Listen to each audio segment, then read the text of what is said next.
صلاة الليلة 19 من شهر رجب المبارك في الإقبال أن هذه الصلاة من 4 ركعات، يعني ركعتين ركعتين مثل صلاة الصبح. النية: نويت أن أصلي صلاة هذه الليلة قرب لوجه الله تعالى. وقتها من بعد صلاة المغرب والعشاء إلى ما قبل صلاة الصبح. قلنا من 4 ركعات وركعتين ركعتين مثل صلاة الصبح. تقرأ في كل ركعة فاتحة الكتاب مرة واحدة، وآية الكرسي 15 مرة، والتوحيد أيضا 15 مرة.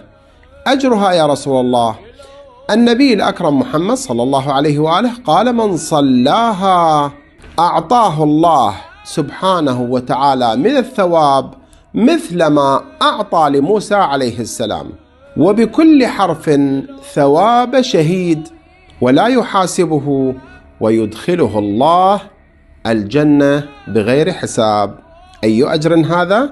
نسأل من الله سبحانه وتعالى أن يوفقنا حقيقة لأداء هذه الصلوات وفي هذه الليالي إن شاء الله.